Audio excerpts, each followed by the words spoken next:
రాష్ట్ర ప్రభుత్వం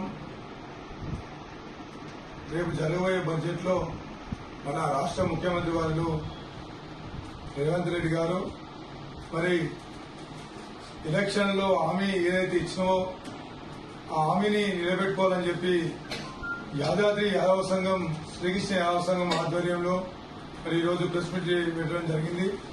మీరు ఎలక్షన్ టైంలో యాదవులకు గొర్రెల యూనిట్ పథకం గత ప్రభుత్వం 1,75,000 యూనిట్కి ఇస్తే నేను 2 లక్షలు ఇస్తా మరి అని మీరు మాట ఇచ్చిరు మా యాదవులకు. ఆ మాట నిలబెట్టుకోవాలని చెప్పి యాదాద్రి యాదవ సంఘం తరఫున మీకు డిమాండ్ చేస్తా ఉన్నాం. అదేవిధంగా మాకు ఇక్కడ ఉన్నటువంటి ఈ తెలంగాణ యాదవులు మాంస ఉత్పత్తిని మరి గత ప్రభుత్వం ఏదైతే ఉందో మరి గత ప్రభుత్వం మాకు ప్రోత్సాహం ఇచ్చింది. మేము దానికి ప్రభుత్వానికి ఒక ఆదాయ రూపకంలో యాదవులు నిలబెట్టారని చెప్పి గత సీఎం గారు రైతు బంధు కూడా మీరు ఒక ఆంక్షలు పెట్టిరు. ఆంక్షలు కూడా ఎత్తివేయాలని చెప్పి డిమాండ్ చేస్తా ఉన్నాం. ఎందుకంటే మేము మాంసోత్పత్తి గొర్రెల పెంపకం ఎలా చేస్తామంటే మేము పొలాలు మేపం, మేము పొలాలకు వేస్తామంటే బాగుండదు.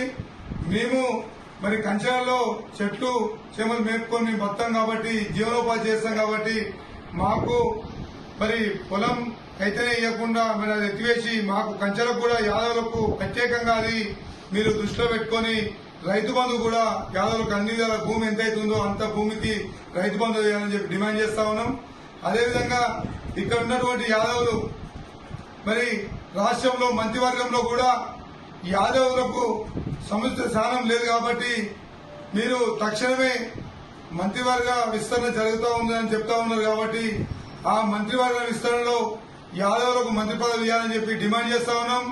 అదేవిధంగా మీరు ఈ రోజు బడ్జెట్ లో మాకు యాదవులకు గొల్ల కుర్మలకు ఏదైతే ఇస్తామని మాట నిలబెట్టుకోకుంటే స్థానిక సంస్థల్లో ఎలక్షన్ లో మేము మా చట్టా చూపిస్తామని చెప్పి కూడా ఈ సందర్భంగా తెలియజేస్తా ఉన్నాం. కాబట్టి అది మీరు గమనించి మా జాతికి మేలు చేస్తారని కోరుకుంటూ అదేవిధంగా మీరు ఈ బడ్జెట్ లో మాకు బడ్జెట్ సమావేశంలో బడ్జెట్ కేటాయిస్తారని చెప్పి ఆశిస్తూ మరి ఈ రోజు ఈ ప్రెస్ మీట్ వేయడం జరిగింది. కాబట్టి మా మాట నిలబెట్టాలని చెప్పి ఈ సందర్భంగా కోరుకుంటున్నాం.